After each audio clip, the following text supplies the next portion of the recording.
All right, welcome back to Gun Culture Radio, and I've got Alan on with me this time. A good friend of mine. He's a lawyer, so we won't hold that against him. And which is funny. People are like, "Oh, I hate lawyers." It's like, have you ever needed a lawyer before? Because if you do, then you don't hate lawyers. You know, that is the comeback that we usually come with. We're like, that's fine. Everybody hates lawyers except for theirs. Yeah, exactly. Like everybody loves their lawyer. You know, just the rest of them that are the problem. Yeah. So I appreciate you coming on. First, before we get to talking about a bunch of nonsense, I want to, we appreciate our sponsor, SDI.edu. They're an online gunsmithing college. They're accredited and everything. They take GI Bill, so that's awesome option for veterans and stuff like that. If they want to be a gunsmith and they still have to work a full-time job, they can learn to do it online. So it's a lot of people who like guns. A job in the gun industry is. It sounds like it would be one of the best things you could do for that kind of stuff. Yeah, definitely. So that's SDI.edu. So it's pretty cool thing. I'm glad, and it makes for an awesome sponsor because nobody wants to have a sponsor that's something that you don't really care about or it's something you have to pretend to like. It's hard to hate that. That's a cool thing. Yeah, it sounds like a great opportunity for people. So yeah. But I appreciate you coming on and while I've got you here, I want to. There's this big thing that's been a big issue in the gun culture for a long time, and it has to do with it's a legal issue. And I was gonna do my best to explain it to you, and try to get your opinion on it. Sounds good. Yeah, let's go. Because especially since it's cool, you're kind of outside. You like guns, so you're kind of outside of the gun culture. You probably don't know exactly what I'm going to explain to you, so it'll be like a fresh perspective on it, which I'm kind of excited to hear. My exposure to guns. I mean, I like to tell everybody that I'm a Southern Democrat. If you saw me anywhere else, I'd probably be the biggest bleeding heart liberal that you ever met in your life, and that's just my thing. But I do support the Second Amendment. I got that Southern gun. I grew up around them. My dad made it very clear to me when I was young, that these are tools here's how you use them and the respect that's supposed to be given to them. And then through Boy Scouts and everything like that, I had more exposure to it. Shotguns, rifles, pretty much. So I'm a huge fan of guns. So this sounds neat. All right, lay it on me. Okay. What do we got? All right, here we go. I got a prop here for you. Well, first let me explain this to you. Okay. So there's this law. It's part of the NFA Act that was passed back in I think 1968, something like that, where they made certain types of firearms illegal. Right. It had something to do with a lot of some of the bank robberies that were going on at the time, something like that. Right. So basically, it's illegal for you to have something that's classified as a rifle, and what makes something a rifle is if it has a stock that allows you to put it onto your shoulder. That's what makes it a rifle. Okay. So if you have a rifle that has a barrel that is shorter than 16 inches, that is considered illegal. Except it falls under a different category, right? So if you want one of those, you have to, and it's not even legal in some states. You have to go through a bunch of paperwork. It's a big, long process. Okay. So it's not something you can just go in and buy, right? So, so if I just took one of my rifles or one of my shotguns, for shotguns it's 18 inches. Mm-hmm. Rifles are 16. Mm-hmm. So if I just cut the barrel off, federal offense, it's a big deal, right? Mm-hmm. Okay, so then there's these things that they've come out with called for example, I'll show you this. All right. This gun, typically you would think of as a rifle because it's an AR-15, basically. Yeah. But because of that law, what they did was they produced these with a short barrel, less than 16 inches, but they left off the stock. Okay. Right? So it's still legal because it's classified as a pistol. So this gun right here is considered a pistol. Huh. All right, so it falls into the same category, so you can have it can be short. Okay. But it's still not, it doesn't have the advantages of a short-barreled rifle because you can't really support it very well, right? Yeah. So somebody came up with this invention, and it's called SIG. Someone else came up with it, but SIG is the one that produced it originally. Okay. And they call it the SIG brace, right? So technically what this is for is it's a brace that was thought up for disabled veterans, is what they said, to where basically you unstrap this and you put your arm through it, and it helps you to hold it one-handed, right? Oh. That's the official use of it. Okay. But people found out, and it's kind of a loophole. It's one of those loophole things that it works as a stock, right? And a lot of people use them as that. And this was a big deal in the gun industry for a while. People were loving it. They're like, finally, it's a way around these crazy draconian, laws where we can have a short-barreled rifle in our home for home defense.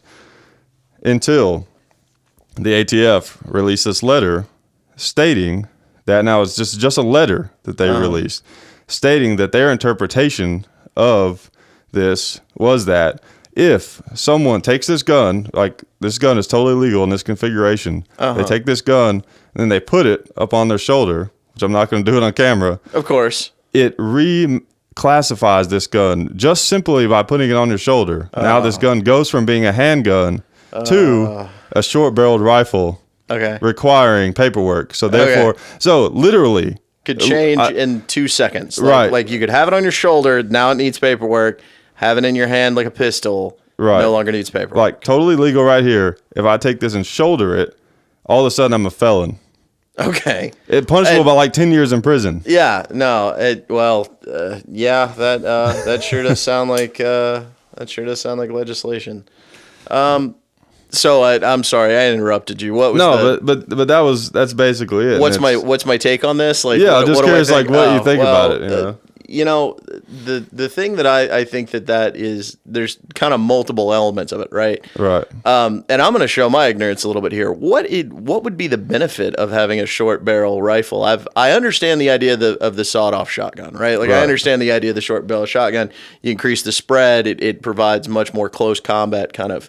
But I don't necessarily get the benefit of a short barrel rifle. Well, the advantage of a short barrel rifle is a lot of people are starting to prefer a rifle for home defense because it's more precise. Okay. Because a shotgun, you can't always now in a home you're going to have a close pattern, but still you can have more stray rounds. Yeah, with it, and your home is where you keep your stuff and your people. Right. So you obviously don't want anybody to get hurt from that. Right, and also a rifle can be superior. If someone else has a rifle, you might want one because you have 30 rounds, all this. So there's advantages to a rifle at home defense. Now the advantage of a short-barreled rifle, specifically for home defense, is if you're ducking in and around doorways and hallways and things like that. That makes sense. You don't want to use your long hunting rifle. Exactly. You can't, it's a disadvantage. Tight bangs tight against stuff. Okay, so I get that. So, the thing that I find interesting about it is that this is, I think that the laws as written, obviously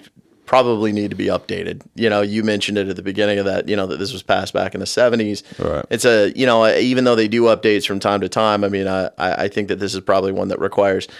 Somebody else had said one of the other things that can make something an assault rifle has to do with more what's on it than what the gun actually does. It's like if it has an attachment for a bayonet, which I don't know. I've literally not seen anybody in a home defense situation with a bayonet. I'm sure you have listeners that do that, but it seems, again, if the point is to have a shorter barrel so you can get around corners easier, attaching a 12-foot Rambo knife to the front of it or longer, as bayonets can be, it just doesn't seem like a real bright idea. But what's funny is, like, I agree, you're not going to need a bayonet for home defense, but then again, what crimes have been committed? No. I'm totally on board with that. Yeah. I don't think that it necessarily they ought to be illegal. I'm just saying if that's the standard that we're using, we're not actually analyzing what the gun is doing. Right, exactly. We're not analyzing the size of the cartridge. We're not analyzing the muzzle velocity. We're not doing anything that actually would keep people safe,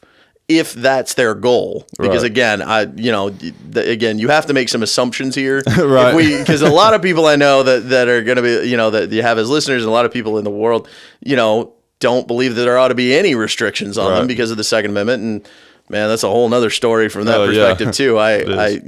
But to get back to it, if we assume that the whole purpose of the law is to keep people safe, then, first of all, they really need to be looking at what the guns do. But further from that, the way that we kind of do these classifications now, and the people that interpret those classifications. So you say the ATF puts out this letter that just says, "Hey, this is how we think it is." Well, I think something that would be helpful for you to understand in this situation is that there's kind of different. The three branches of government, right? Okay, we have the legislative branch, or the people who pass the rules. We have the It's okay. All right, turn that off. First rule of podcasting: don't do that. You have the You have the legislative branch that passes the rules. You have the executive branch, which enforces the rules. Then you have the judiciary branch, which kind of helps interpret what the rules are supposed to be so enforcement can be done correctly. Okay? So in this situation, we have the ATF, which is an administrative agency that is run by the executive branch. So they're under the president, right? But they're acting like a judiciary branch. Well, and that's kind of one of the things they do. The legislature passed the law that said, "Hey, we think it'd be good to regulate alcohol, tobacco, firearms, and now it's explosives." Yeah, it's the ATF kind of E now. Right.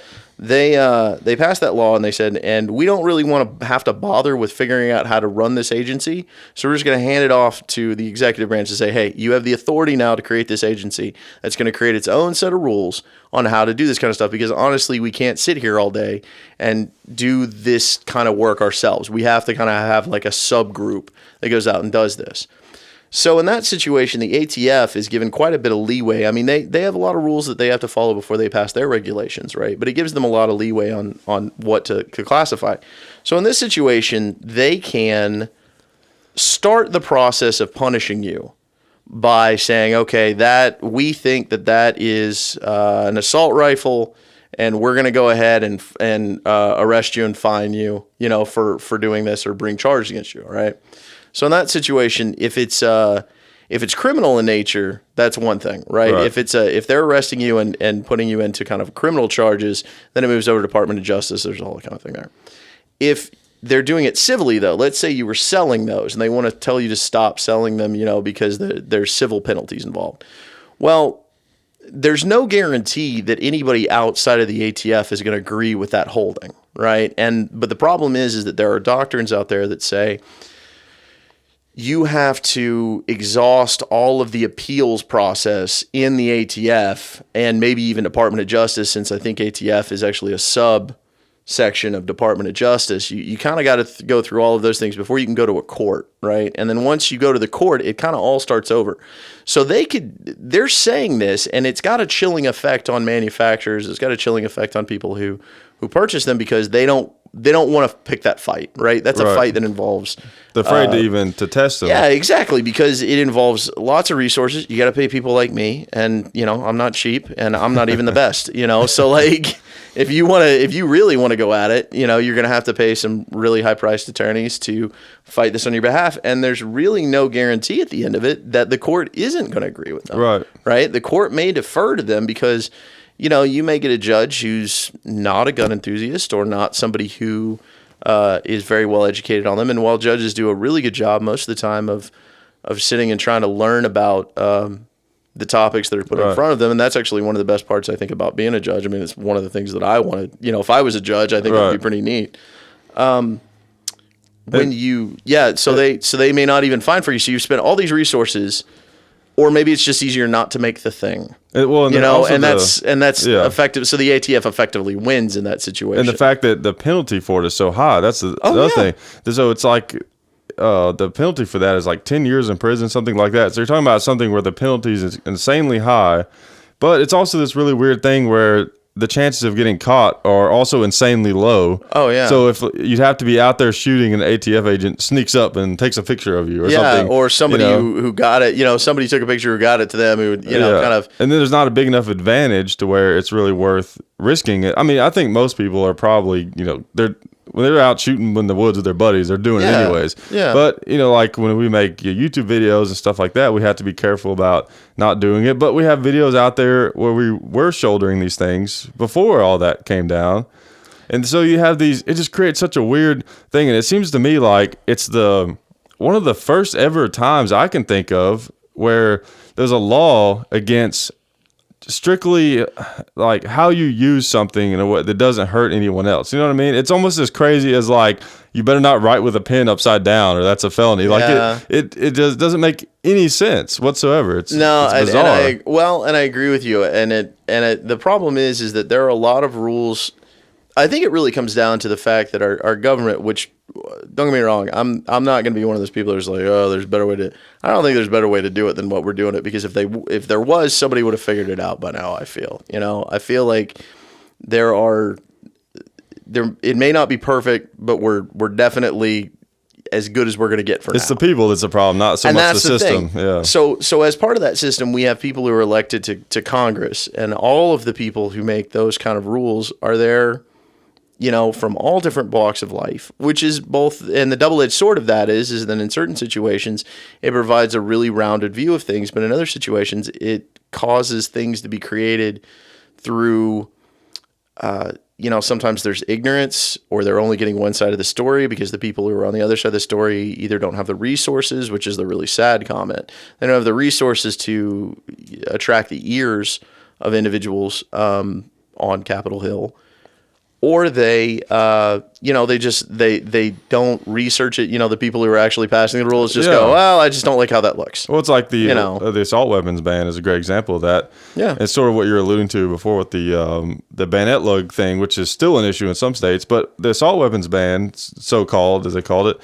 they were like, we're going to ban these assault weapons. But all they did was ban like certain cosmetic features of the rifles. Yeah. They're basically the same. Yeah. It was just an annoyance for us gun people, because if you wanted a flash hider on there, which all that does is make it so you can shoot the gun and don't get so blinded, or a muzzle brake. If you wanted one of those on there, instead of screwing it on, you just had to drill it and tap it on. Yeah. Or you had to use screws. Well, it's because they look scary as hell, man. That's right. I mean, that's Yeah, really what it comes exactly. down to. Like, I don't know, like if you put up two pictures of gun without that and then gun with those things, like, that's a scary looking gun. It looks more serious. Yeah. It does. Yeah. So it's crazy. They like you said, it's a lot of it is ignorance, which is, it's weird because, let's assume for a second that their heart is in the right place. They really are trying to make things safer. They think from their perspective. Yeah. They think that getting rid of these guns somehow makes things safer.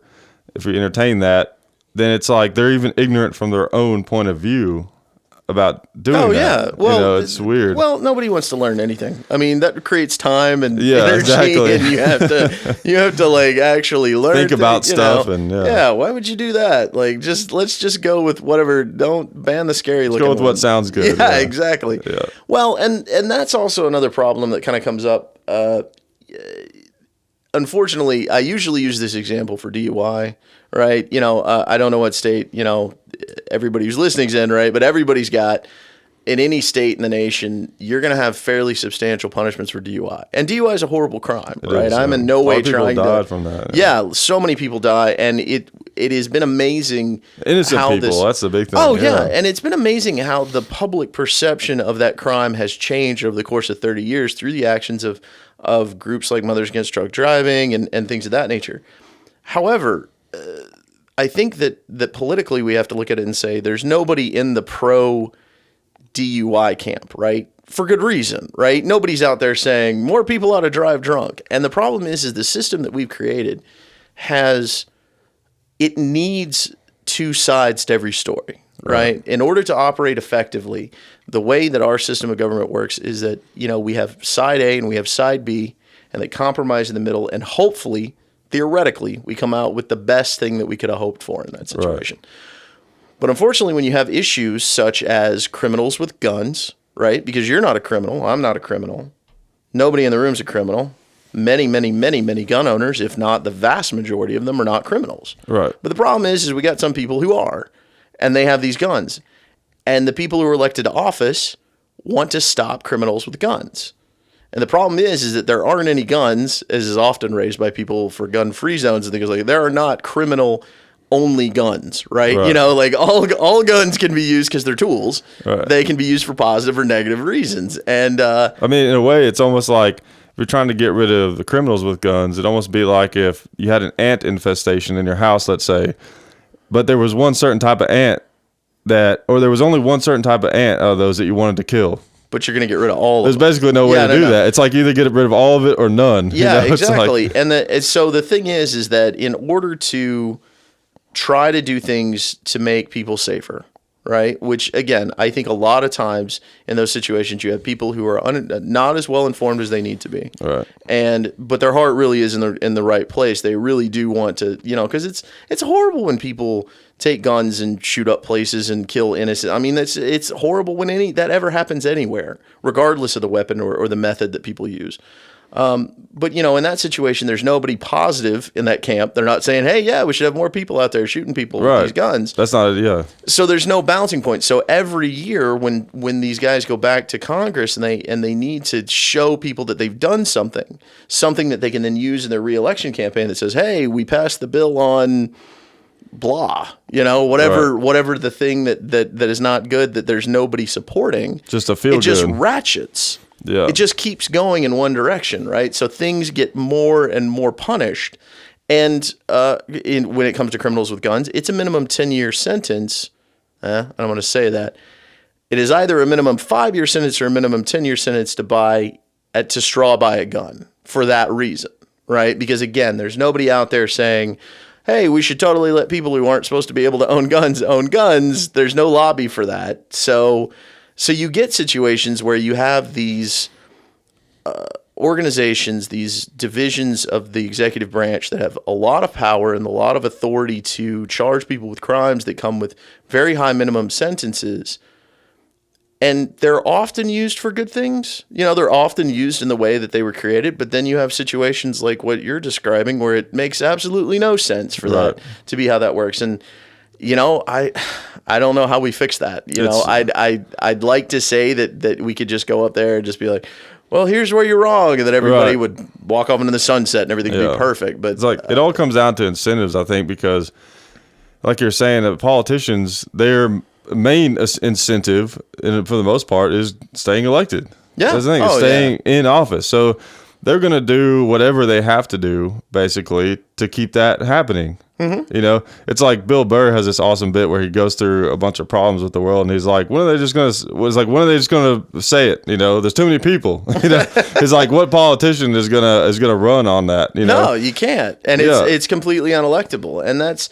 You know, and the reason that I normally use it with DUI when I use that example is because I represent people all the time who are no different than anybody that you would ever run into at your kid's PTA meeting, at the grocery store. You know, these are people that are dining in the table right next to you in the same restaurant, you know, on any given night, right? These are nice, good people who are good citizens, right? And they make one very dumb decision, an incredibly dumb decision some night, right? And they get behind the wheel and they've had too much to drink, all right?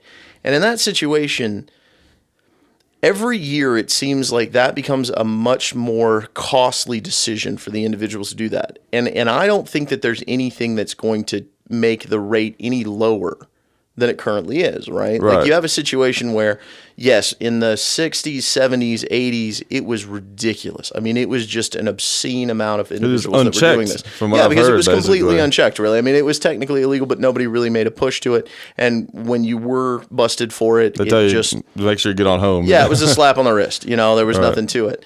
But now it's getting to the point where, you know, not only do we have minimum jail sentences, but we have fairly crippling fines. We have automatic loss of licenses, which wouldn't make a big difference if, say, you live someplace like Chicago, New York, maybe even Atlanta.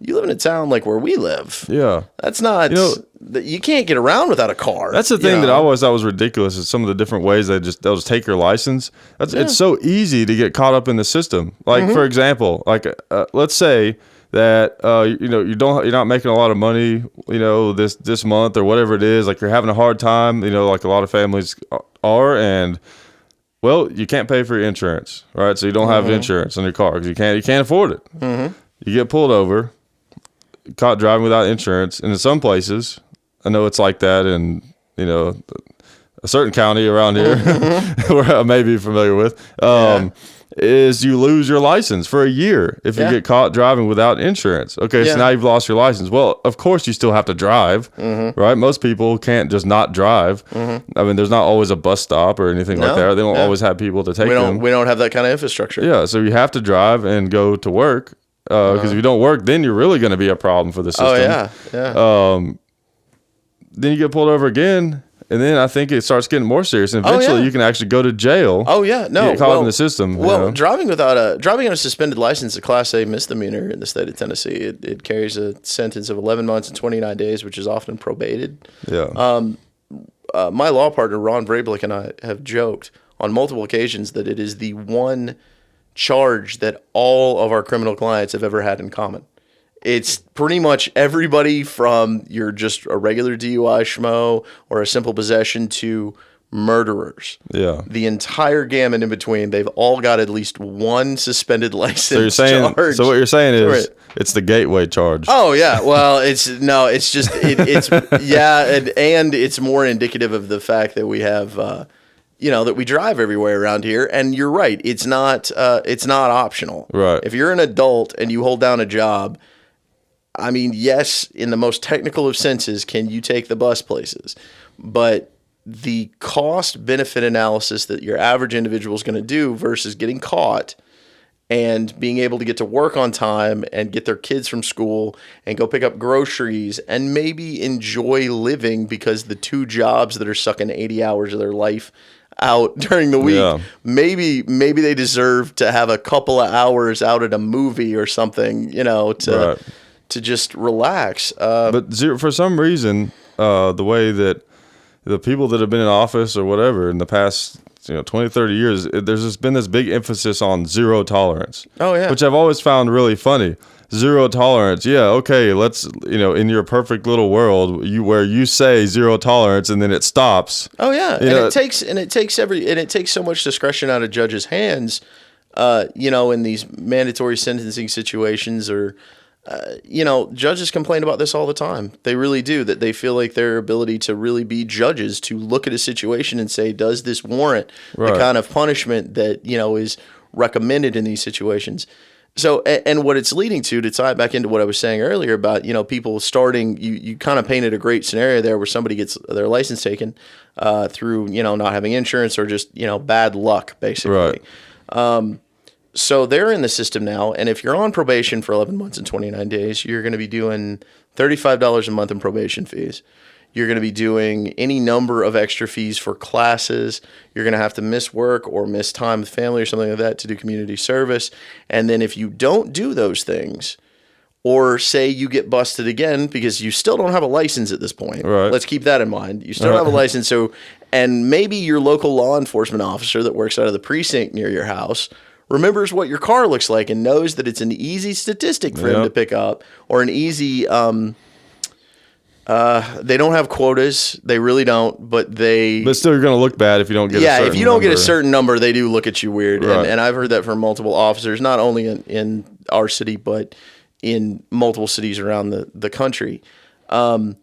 So he knows you're good for an easy, kind of pop. He knows that if you're out driving and it's been 6 weeks since he's seen you last, chances are you haven't paid off all your fines and brought your license back into compliance. So, and if it's you behind the wheel, then that's an easy arrest. So now you're back in, and now you violated your probation, and now maybe you're actually going to jail, and going to jail causes you to lose your job. Right. By losing your job, you ironically can't pay more of the fines, and and they charge you to be in jail.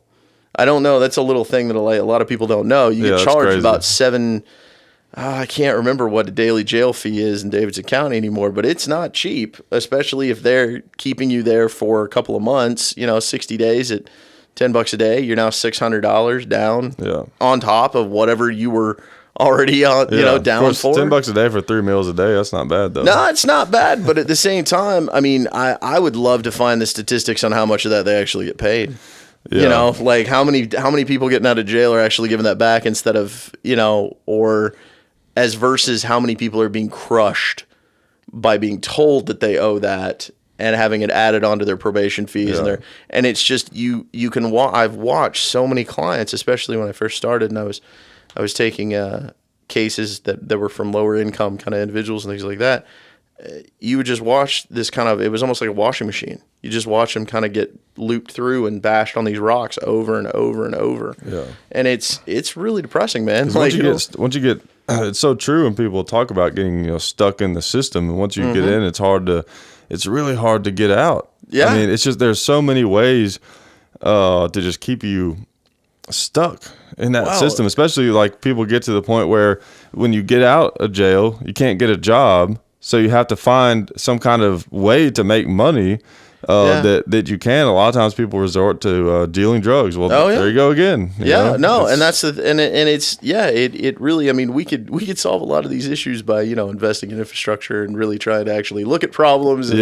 But nobody's interested in doing it. No, nobody is. It's all about feel good. You know, the zero tolerance, that feels good. You know, when you hear those commercials on the radio about meth stops now, that feels good. You don't think about the fact that it's worth its weight in gold and that it's always going to be around. I don't know about you. Have you ever noticed that those highway patrol ads, and I've seen them in other states. I thought that they were just a Tennessee thing, but apparently they're everywhere.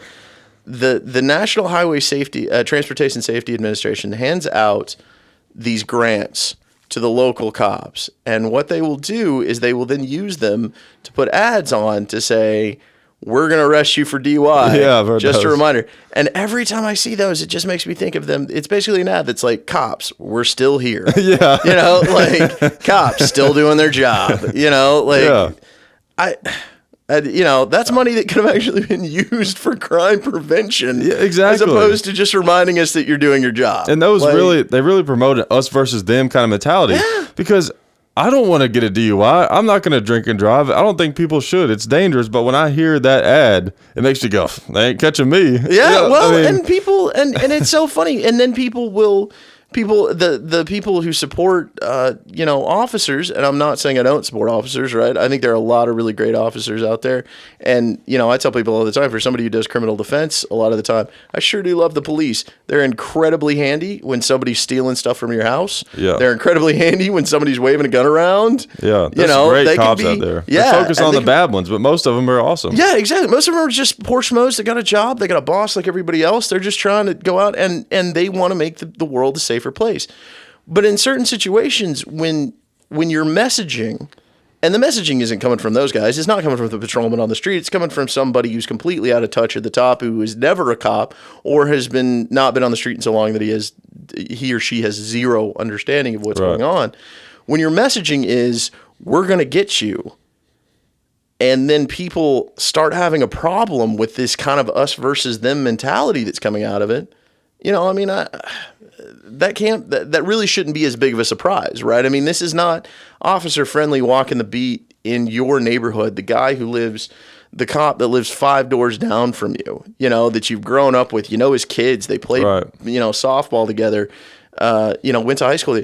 That guy was never something that anybody feared, right? That guy was the guy who was really helping, who was the part of the, you know, and again, most of them are that guy, but you don't see them that way, right? They're very, the militarization of things, you know, and so things it's that like lack of community policing that used to be the way it was done. But it's you know, whenever I was in school for criminal justice, I remember we learned about some of that, and I remember that being really interesting how, in a way, when police cars started to become prevalent, a long time ago, of course, that it really started changing policing and how police were viewed, because you didn't have as much of the beat cop walking around. He knew everybody, you know. And I'm a big supporter. Bring that guy back. Yeah, like I would absolutely flip out if I just saw 2 cops walking down the street in my neighborhood.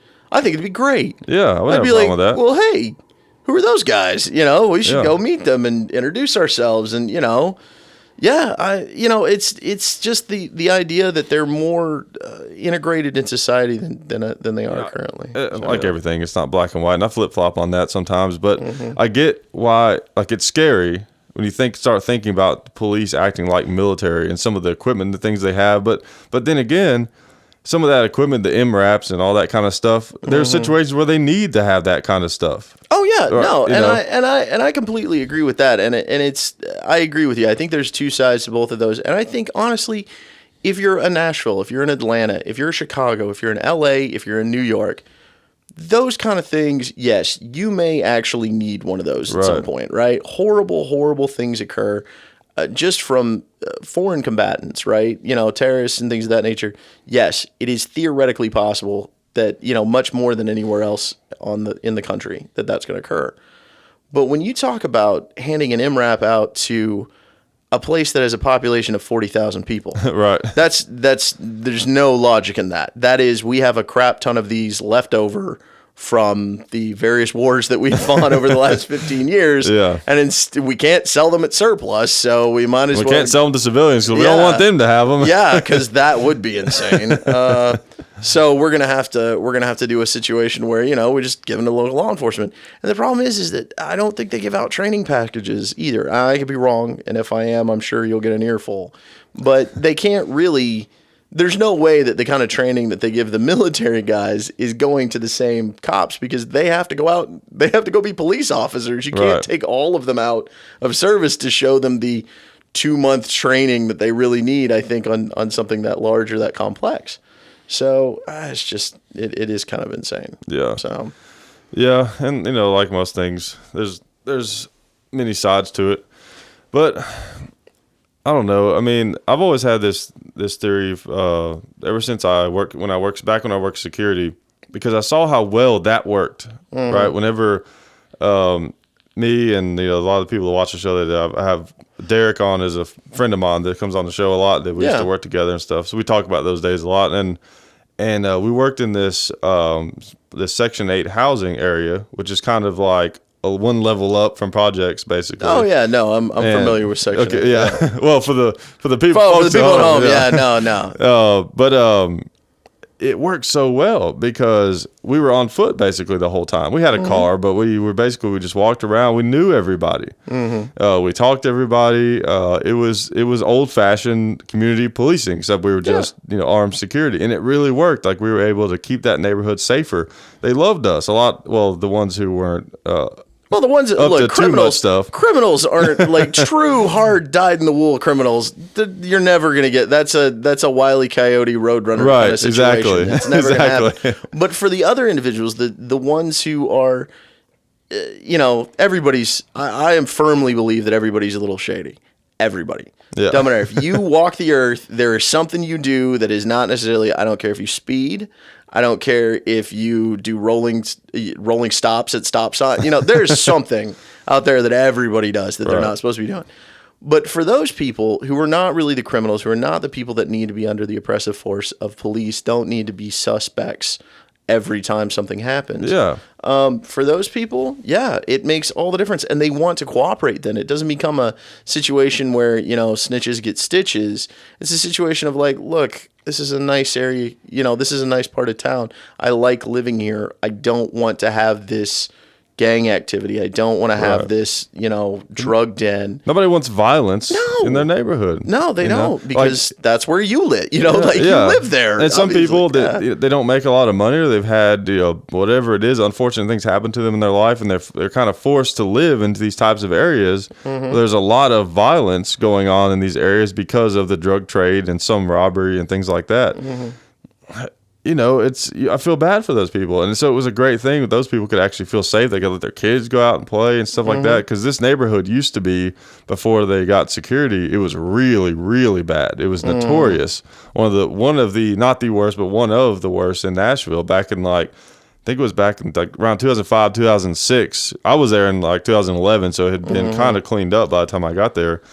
As much as something like that could, I guess. No. But it was like a war zone at one time. Like, this guy told me, the guy that lived there told me a story one time. He said that he heard some gunfire, and he looked out his window, and there was people running around everywhere. And he said everyone he saw that was running had a gun in their hand. And he said the cops came out, and after it all broke up, and he came outside the next day, he said that they had a gallon-sized Ziploc bag full of empty shell casings that they had retrieved. That's insane. From that. But it's believable. It's completely believable. Yeah, just crazy stuff like that. And because of just a couple of armed security guards walking around there, it's a safe place because we knew people. We knew if someone wasn't supposed to be there. So in a nutshell, there's got to be a way for that system to be spread out to more neighborhoods to work better, where either with police themselves or maybe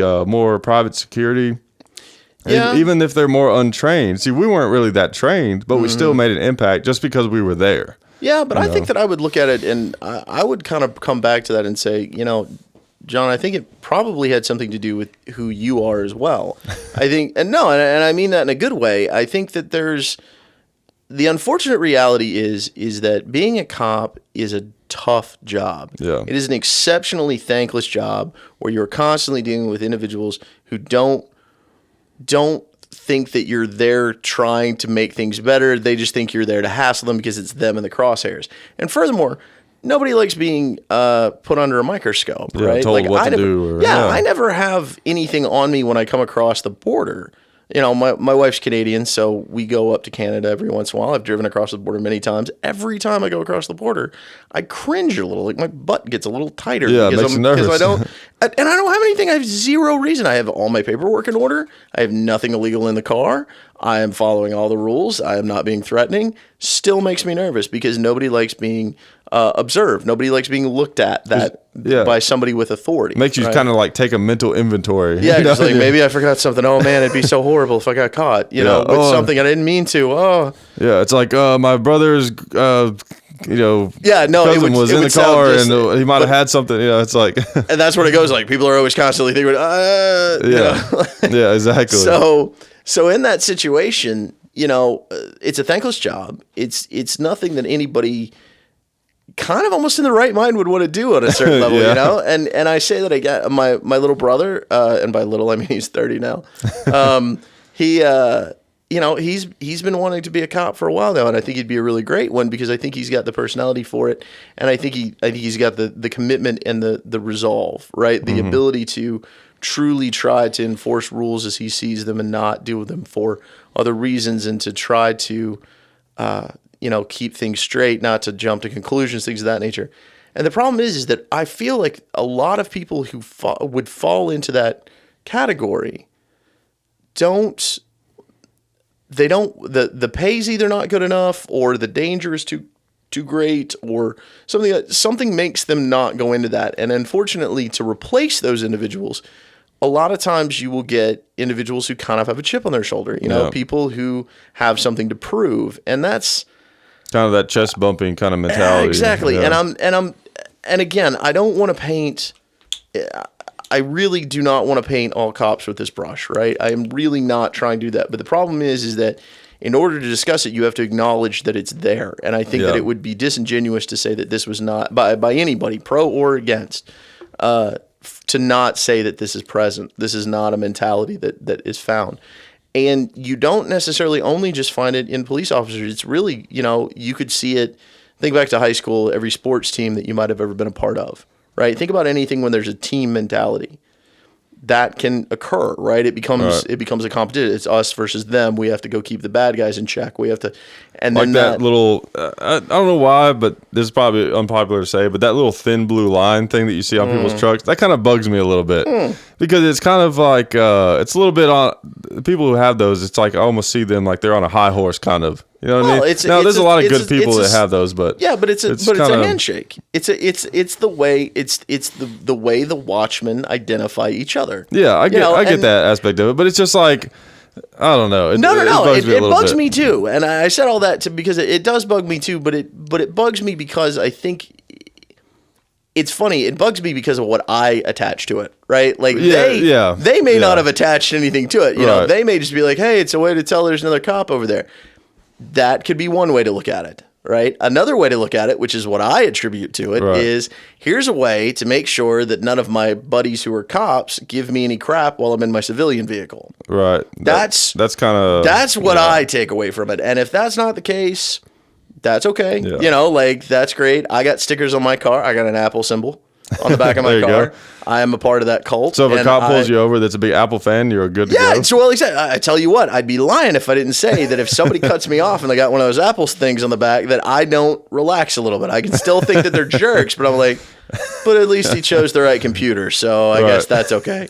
That's stupid. Well, what's funny is when it's a political one, if it's like the political sticker that you don't like. Yeah, you're like, they cut you off, and you're like, figures. You're an idiot and you're a bad driver, which is so stupid. That's human nature. So they're not doing any benefits for themselves by having those on there too, right? Like if you're and it gets back to messaging. If your messaging is we're gonna get you, right? And we're our own insular club. And we're the only thing keeping you from killing each other. Yeah, exactly. And the whole thing behind that, then people are gonna look at you a little different, There's a certain amount of one of my favorite things to do as an attorney is I like breaking stereotypes. I was just talking earlier before we got on the air about where my office is located. I'm on the second floor of a coffee shop. Oh yeah, go ahead and say what your firm is. Oh, well, I am part owner in a law firm. The law firm's Sloan and Vrabelick, which nobody who's listening to this is going to be able to spell Vrabelick. So I'm going to tell you the website address. It's svnash.com. That's the first 4 letters in Nashville. That's good. Check out our site. Yeah. Oh, well, we made the mistake of making our website name sloanvrabelick.com. Oh, yeah. For our first, and we never got any email. That's basically what came out of it for the first year. So we decided maybe we go back to the we do something a little easier on everybody. Yeah. So SV Nash. Yeah, okay. And we do civil and criminal defense. We do civil work, criminal defense work. We do family law. We do kind of a smattering of everything in Nashville. We like to think of ourselves as a small town firm in a big city. Right, yeah, we try to give the kind of service that you would expect in a smaller town from a tighter community in a bigger city. So our clients come to us because we're able to provide them kind of some not really hand holding, but at the same time we answer. It's more personal. It's a more personal level of service than you're going to get from a lot of things. But one of the other things I like is what you're seeing me wearing right now. This is what I had on at the office today. Yeah. Cool. If I don't have to be in a suit, I'm not in the suit. I got an earring. You might be able to see it there, but So it's not like Saul Goodman. You got the suit on. Oh, exactly. On. No matter what's going on, you got the suit going. Although, don't ever let anybody tell you differently. Saul Goodman is one of the best examples of it. Whoever writes that guy was an attorney at some point. Yeah. Like, it is insane how close they are to the reality sometimes. Yeah. Awesome character. Yeah. Oh, he's an amazing character. But I love taking down the kind of... I don't know how attorneys got to be built up into this thing that we're these, society bestowed this kind of special status on us that we're somehow better than, and you see it in other attorneys, they're just like, well, of course we're attorneys. Doesn't mean a thing, man. I'm only helpful to you if you need law work done. If you need a plumber, I'm the worst person you could call. I'm no better. In fact, I'm worse than the plumber at that point because I can't help you with that, right? I mean, everyone is better than someone else at something. At something. That's the whole point of our economy, right? So, yeah. So, getting back to that, one of the things that I really like is I like taking that kind of stuff down a notch, right? Because I feel like one of the things that makes our society that is not a good thing for our society is this idea of, there's a lot of ego out there. There's a lot of people who think that they're better than other people, and maybe not even overtly, not even in a way that they really think about it. But if you really sat down and you were like, look, I get up, I put on my pants one leg at a time like everybody else. I go to my job. My job happens to be law. Your job is podcasting and things of this nature. There are other individuals who, are teachers and firemen, and the guy who serves me my burger at Burger King before I got here, that guy just as important as everybody else because I wanted a burger right then. Yeah, exactly. So it's, that kind of stuff. I think that would benefit institutions even like the police, right? Like, you are there to make sure people don't shoot at each other or steal or commit crimes. It doesn't make you better. It doesn't make you worse. People should respect you. You have a tough job, but at the same time, it doesn't get you're not owed the respect. Right. You are not inherently owed this respect because you decided to pick up a badge. Right. So, and so if they were able to get that kind of messaging online, maybe that would make things easier. Yeah, could help some for sure. Yeah. One thing I haven't mentioned over here in the dark corner. Yeah. is my buddy Jeremy. He's the guy that puts all the videos together and makes me sound smart. Excellent. Yeah. Well, no, everybody. Man, I wish I had somebody to do that in real time. Yeah. And make my make all my legal arguments that much tighter. Just be like, that was dumb. We're cutting that out. Yeah. Which is hard to imagine a dog being a video editor, but yeah, no, he's got a set of thumbs. Like he's really got it together. I can tell. It's hard to imagine him being quiet for this long. Oh yeah. Well, now you've jinxed him. Better touch wood. He knows we're talking about him now. Yeah. Anyways, we appreciate Jeremy for hooking us up with all the video editing and he's running the mix and everything. So. But it's good stuff. Yeah, but anyways, I watched this documentary on Netflix. Most of it, I didn't see quite get through all of it, but I saw most of it about 3D printers. Oh yeah, and that's some I talked about that some on the show. That is really interesting. This is the neatest thing, isn't it? It really is. I don't know about you, man, but when I was growing up and the young nerd that I was, whenever I would watch something sci-fi and they would just have those like they just press a button and open a door and then the thing was there. Like Yeah. it didn't matter whatever it was. You could just be like, oh, well, Yeah. that's nice.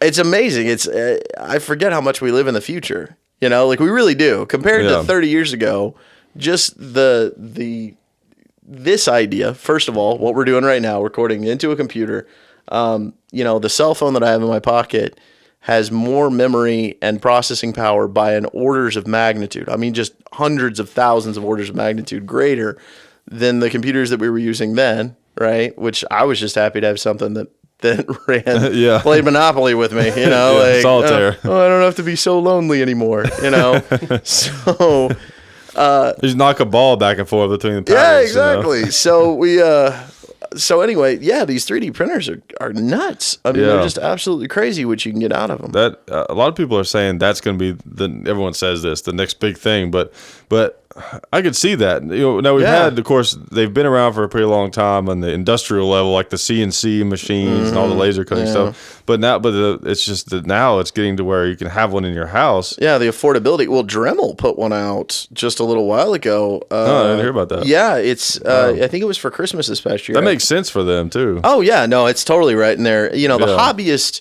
and and it's really funny because you can watch this life cycle happen with other things, right? Like my dad, when cell phones came out, my dad has always been an early adopter of stuff, right?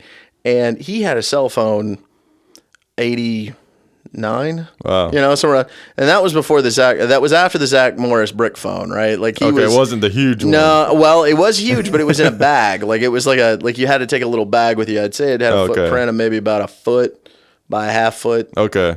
Maybe something like that. Pretty thick, heavy. Rotary dial. Yeah. No, but you got something like 20 minutes of airtime. I kid you not. I want to say funny. his first plan had something like 20 to 30 minutes. And it's probably like $500 a month. Oh, it was ridiculous. Yeah, but it was a hobby. It was just kind of a neat toy to play with, right? And as you see things, computers were the same way, right? Computers were obscenely expensive back in those days. I mean, those things cost no joke. $3,000 or $4,000 in the late 80s, and those were $3,000 or $4,000 in 80s money, right? Which would be something equivalent to probably $7,000 or $8,000 now. My dad had one of those early Macintosh. I think it was the Apple II. Yeah. It's like a 512K or something. Oh yeah, like that. just ridiculously. I mean, you've got. I'm sure there's microchips in these, just in the microphones that we're using. Yeah. Just the microphones alone have better processors. But it was like, I think he said, it was like, I can't remember what he said, paid for like $3,000 or something. Oh yeah, just no, something it's just insane. obscene back then. But that was the way that it kind of works. And then as more people get into using them, the better they get, and the more they kind of move on. And it's, I mean, it opens up so many different possibilities. I mean, think about every broken plastic part that you've ever had to anything that you ever owned. The idea of being able to take a 3D scanner, which a lot of people are taking old Kinects from the Xbox and turning them into 3D scanners using like a turntable. Basically, you just set it up on a stand and use a turntable, you put it in the right software, takes a scan of it, and then you can then print it out using, so you would never have to do a real kind of repair to it. You just got to stick it to it long enough to where it looks right, take the 3D scan, and then you print it out of the plastic of the right, or you can mill it out of aluminum if it's a metal part. I think Jay Leno has one in his garage for all of his old car parts that you can't find anymore. He literally can't buy them anymore. Yeah, that's where it's really going to come in handy, is stuff like that. Yeah. I mean, that's insane. So yeah, they're super interesting. I totally want one. Yeah. They seem incredible. One thing, it's going to really throw a big monkey wrench in our economy, not in necessarily a bad way, but some things are going to have to change when it comes to the way things are bought and sold, I think, because certain things are going to, like, for example, if companies try to sell programs for 3D printers, like, okay, you want to buy this, whatever this item is, then you go online, you buy it, and then now you have it for, an infinite amount of prints, or for 30 prints or whatever. The problem with that is that's not going to really work, because people are just going to download them illegally. Oh yeah, well, so you won't be able to control it. It's always been a cat and mouse game from that kind of stuff, right? And you won't be able to control it. So There might be certain industries that just go away because people, if everyone has a 3D printer in their house, there might be certain items that you don't have to buy anymore. You just make your own. Print them. You just print them. Well, and I think ultimately it'll hurt some people's businesses maybe, but all in all, it's a good thing. I think it'll make us better society, and I think it's kind of like energy, right? I don't think anything ever really goes away from the perspective. Right. It just moves, right? The guys who used to make buggy whips started making leather car interiors. Yeah. You know, like it's one of those kind of things that it's not that it's ever going to go away. It's just going to get moved into a different place. But in this situation, I say that, and it may not necessarily be the case here, because I think one of the biggest things that's kind of in the human experience in this idea of scarcity, right? It's this idea that, they only made even if you make 450,000 of something, there's only 450,000 of them, right? At a certain point, we run out and we don't have any more. They don't make them anymore, and then you're done, right? But when you take this idea of infinite, effectively infinite production, right? I mean, you have to put in the raw materials, but the idea of all I have to do is plug in a file that really doesn't cost anything to reproduce, right? I mean, just similar to a podcast, you don't actually have to manufacture anything outside of that very first one, and then all the copying that occurs afterwards is second nature. It gets downloaded. Everybody's got a copy of it, and you're no less rich. You didn't lose your original, right? Like your original still exists in the same way that everybody else's copy exists. So, unfortunately, I mean, it'll be really interesting to see how this goes down. I think that this idea of no more scarcity, right? The idea of the only thing that is going to be controlled now is going to be the raw materials that gets turned into it. That's going to really put stuff on its head, There and this idea of intellectual property, the stuff that we already attribute to creative works and trademarks and things of that nature, that's going to become, I think, even more where we live in, right? The power is going to be in who can control the information. Not so much the resources. The resources will still be important, but it will be a shift. It will no longer be who has the stuff. It's going to be like who has the knowledge. Right. And that knowledge is going to be what people really make their money off of. Yeah, that's an awesome point. Because that shift has really been kicking into high gear lately. Yeah. It is more about who controls the best information. Information has almost become a product in itself.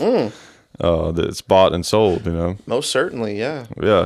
It is interesting. Another thing too, with when it comes to guns and with 3D printers, I think that 3D printers will be a good thing for gun rights, because people like the argument that a lot of gun people make, and that I go along with, is the problem with, as much as we don't want crazy people to have guns, I think that is kind of a pipe dream. Oh, safety is an illusion. Right? Safety is always an illusion. Unless you were to get rid of every gun in the entire planet, which is impossible. Yeah, never going to happen. You're not going to be able to stop the criminals from having them. So honest people should have them to protect themselves from those. So, but there's people out there who disagree with that. But the thing that 3D printers will do is they will make that fact crystal clear, because they will understand the fact that a criminal, all these straw purchases and background checks, all these things, all that stuff will become obsolete, because if a criminal wants a gun, he'll just find himself a 3D printer and just print one out, and he's got one. So it's even more important for honest people to have guns, because criminals will always be a minority. People who are willing to hurt other people, I think, will always be a pretty small minority. I agree. Right. So if most people have a way to protect themselves, then it becomes not a non-issue, but it becomes, not as big of a threat. Like so many of these shootings would not have happened if they wouldn't have happened in the way that they did if they were armed people, and there's of course weird circumstances, like with Sandy Hook. It's a school, so it has certain issues, and it's complicated. I think that it's funny, because I feel like the people who are arguing on both sides of this coin it comes back to the idea of safety. It comes back to what I was saying earlier, where safety is an illusion. The individuals who believe in gun control and hardcore gun control, right, are deluding themselves into thinking that if we just get rid of all the guns, then everybody will be safe. or we'll be safer. Right. And that's not true. We've shown that through, what you're citing there, that, things such as gun-free zones make no sense because criminals don't pay attention to laws. Right. So, the cities where there's there's strict gun control, the violence is still just as high. yeah, there's no reduction in it, and all, in those situations. So, I think that there is also something to be said. I'm going to put a little caveat on this. I think there's something to be said that this may be the case in America alone, or the United States alone. And the reason I say that is because you take countries such as England or Canada or any really Commonwealth nation that used to be a colony of the British Empire, they never had guns. They were never granted the right to have guns the same way that we have in the Second Amendment. That's part of what motivated our founding fathers to provide that in there. And in those situations, if the genie's never out of the bottle, it's very easy to maintain the control of the gun supply. Easier, at least. Well, it's easier. It's not perfect. It's by no means foolproof. Those countries all have guns. They all have criminals with guns. Right. In fact, almost exclusively criminals with guns. Exactly. I showed my wife, again, who's from Canada, I showed her my a handgun one time, and it was mind-blowing to her. Because the way that she says it is, if you see a person with a handgun in Canada, they're one of two groups of people. They're either a police officer or they are a criminal. That's it. There are no middle grounds there. And if you live in a society where that is true, then I can see a lot of the arguments for gun control making sense, right? And plus lack of exposure. No, exactly. Right. Just nobody knows. They're not there, so it's very. It's a much smaller group of individuals that are going to bother to bring them in because only a smaller group of individuals really need them. So it kind of it helps itself. But if you take a situation like the United States where that genie's out of the bottle, the genie's been out of the bottle for almost 300 years at this point. That is not going anywhere. In that situation, we can't really pull it back in. So the people who want gun control are giving themselves, this delusion that they're going to be safer because there's less guns. But I also think that that's on the other side too. I think that individuals who are like, but if there were more guns, we'd be safer. No, you wouldn't. If you had more guns, that just means that there's more chances for crazy people or individuals that are not trained, because you can't literally train everybody who wants to get a gun, right? If we abolished all gun control tomorrow, dozens upon dozens of millions of idiots would go out and buy high-powered weaponry that they had no idea how to operate or clean, and they would either kill themselves or their friends or family in myriads of accidents. The accident rate would skyrocket, right? And in that situation, I actually don't necessarily agree with that, because the thing is, like, guns, as dangerous as they can be, are actually insanely. They can be used insanely safely compared to other things, like cars, for example, because they're predictable. Agreed. That's the difference. Agreed. And I think that the people who want guns have guns already. So if there was more guns, all that would really happen would be people who already have guns would just have more guns. I'm not saying that it's going to be the Wild West. I'm not trying to take that attitude, because I think that's again, I think it's funny because a lot of people take those to hyperbole kind of endings, right? Like either, if we got rid of all the guns, then, we'd all be safe. Extreme, that's not going to happen. Or if we all had guns, everything could be safe because everybody had guns. They all knew each other. Well, that's not going to happen either. So I just feel like it's the where we're at right now.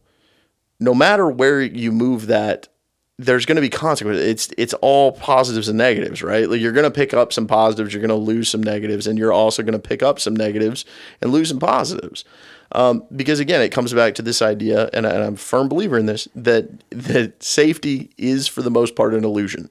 You can be safer sometimes, but the kind of safety that people want, the true kind of safety blanket of just like, oh, I'm going to be okay and everything's going to be great, doesn't exist in the world. The world is a crazy place. Yep. Just buy a helmet, because this is how the rest of your life is. Like, this is just something you need to make peace with. And I think if a lot of people looked at it in kind of that line of thinking, the idea that we can only make things so safe, and at a certain point you just got to kind of assume some risk. Right. And it's with everything, it's all about a balance. And we're talking about the balance between safety and freedom. And the big thing with guns is, already with the guns that we have legally in this country now, like, it's not a problem, right? There's not too many guns. It's not a problem. And the thing that make people angry is that we want just a little bit more, because there's these real nitpicky laws about just ever so slight features of certain firearms that don't really change it at all. It's strictly like a cosmetic thing, or it's people have this image of how it's going to be, and we just want to get some of that stuff abolished. Well, to wrap it around full circle, ironically, it gets back to the idea of the people that are pushing for the gun control components are not necessarily getting. They almost can't get somebody to tell them the correct thing, because the thing that would actually help save people, because first of all, they don't actually interact. They're oil and water, right? The people who are pro guns and the people who are anti guns don't talk to each other. Which is crazy. I tried to get someone from an anti-gun group to come on the show, and they wouldn't do it. No, of course not. They don't want to talk to you. They don't want to talk. Well, it's because they know that it's a hostile environment, right? Like it's not saying that you'd be hostile, but they perceive it to be hostile, right? Exactly. I mean, they're going to just assume that you're just there to pillory them, and that's not beneficial to anybody, which I'm sure you wouldn't. But in that situation, they don't talk to each other. So you have the anti-gun people saying, well, we think that it's this, right? So we're going to restrict this, which just annoys the pro-gun people, because now it's just made something that really made no difference. Sometimes it's effective, right? Sometimes they get it right. Sometimes they ban something that, do I think that you should be able to go out and buy a 100-round magazine for your AR-15? Personally, I don't. I don't. Well, see, like the thing that it doesn't make any difference, because see, like you can buy. See, here's the thing. Like none of that stuff makes any difference, because you can change the magazine so fast. It makes no difference, basically. No, so like if you want to shoot 100 rounds, you bring 3 magazines. It doesn't affect anything. Like these kinds of little things, like magazine capacity and rate of fire and all this kind of stuff. They're like real nitpicky things that don't make a difference. And also, it doesn't matter if you ban it; criminals still get it if they want. No, that's true. It's just it's just like with drugs; they can't keep them out of prison. So guns that can't be sniffed out by dogs, you can't assume that you're going to be able to stop them. Now with a 100-round magazine, would I feel like tactically I need a 100-round magazine? No, not necessarily. They're kind of bulky and awkward to use, and they're known to be unreliable. So no, but do I think we should be allowed to have them? Of course, because there's no reason not to.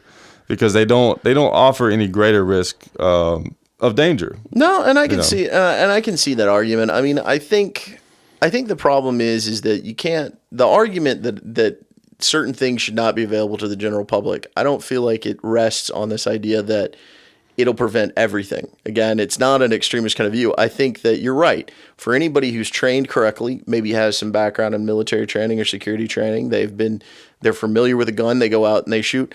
Ironically, those are the people that we're not actually all that worried about, right? Like those are the people that if you asked most people walking around, you'd be like, no, that guy knows what he's doing. I don't think, that guy could switch through them. But you're talking about somebody who is of low skill, maybe has nefarious reasons to pull something off. I could maybe see where it's like, is it going to stop him? No. But could it maybe slow him down for a second? Well, but the problem is that guy who is trained, if you outlaw it, then he's not going to be able to have it.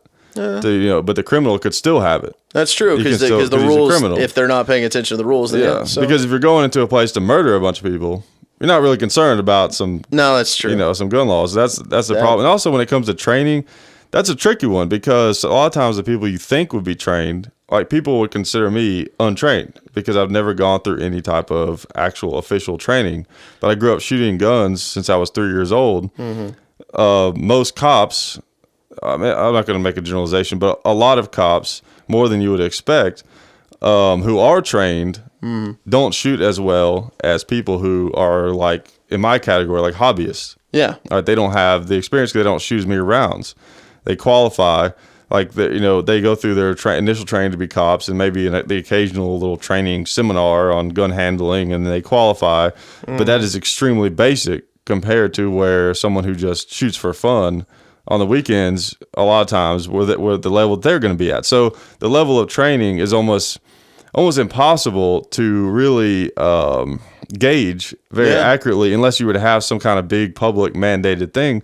But then that sort of goes against the Second Amendment. If you're telling certain people that they like, where do you draw that line? You're not trained enough to have a gun to defend yourself.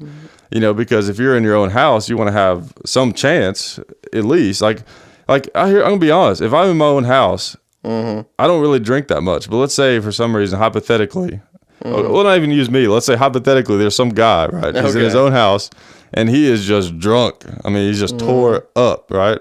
And he's just ambling around his house. Some guy starts banging on the door. Now, this is the definition of someone who should not have a gun and is not in a state of mind where they should be able to use a gun, or, an example of an untrained person, in this situation. Someone starts beating down his door. Well, I mean, if I'm that guy, I'm probably going to go get a gun and defend myself, even if I'm drunk, because it's your life you're talking about here. Yeah, like you don't want to err on the side of maybe not. Right. Well, maybe he's cool, maybe he's not. Right, exactly. So even someone who is totally untrained and unexperienced deserves the right, to protect themselves with realistic means. And a lot of times that's a gun, because that's the sword of today. Yeah, no, and I think, but it creates a weird problem, because if someone's really untrained, they could injure someone else, but it doesn't really happen, very often. So no, that's true. It's a trade-off. I think you're right. I think it kind of gets back to the trade-off. It's a tough problem, man. Like, it is. I think that this is one discussion like this, I'm sure, of thousands that occur, and they will continue to occur, and hopefully we make the system better through it. Yeah, It's like I always say this on a show sometimes. It's like the argument of freedom and safety, finding that balance, literally is probably the oldest argument of all time. Oh yeah, if you think about it, exceptionally tough. I mean, it always will be. And the thing always, people that are too far on the safety side, I always tell them, it's like, if the point of life is safety, then we're going about it all wrong. Yeah. We need to be living in like concrete bunkers underground or something. Yeah, exactly. We need to have way more rules. I mean, we need to be way more rigid. I should have been forced to work out for 2 hours today. Yeah, exactly. Like we should be forced to wear like full face motorcycle helmets and fireproof, clothing when we drive our cars. Yeah. So. Oh, exactly. Yeah, so cars wouldn't even be green lighted. That's right. Yeah, exactly.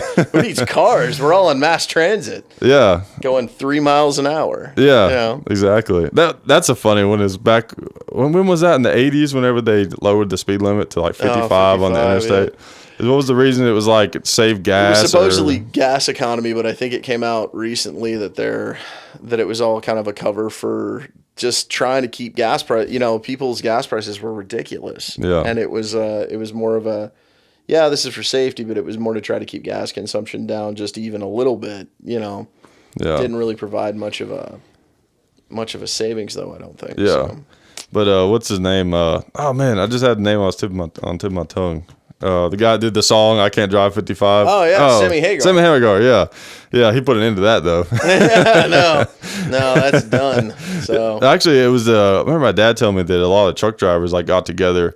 They would get on the interstate and drive right at 55 miles an hour, and just back up traffic for miles and miles and miles. Oh yeah. Well, they already do that now with the governors that they. Oh yeah, that's right. I don't know. There's a famous comedian. I can't remember exactly who it was. It may have been Rogan, but he called 18-wheelers the cholesterol on the arteries of the United States. And I was like, yeah, that's about right. Like, every time I've ever been caught between two of them, one of them doing 66 and the other one doing 64, one trying to pass the other one.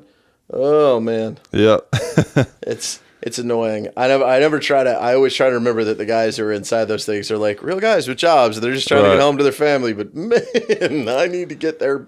Because I guess in my head, I think I'm inherently better on a certain level. I don't know. Maybe that's where that comes in. Well, sometimes whenever I think truck drivers seem reckless, it's kind of like the cab driver thing. They look reckless, but really it's because they drive all the time, so they're better maybe than we think. Or it's not that all of them are, of course. Yeah, they're really. But no, I'd probably say on the whole they got a lower incidence of accidents and things like that. Yeah. I mean, I have nothing to back that up with. It's pure speculation, but I would be surprised if they didn't have a lower set. Yeah, exactly.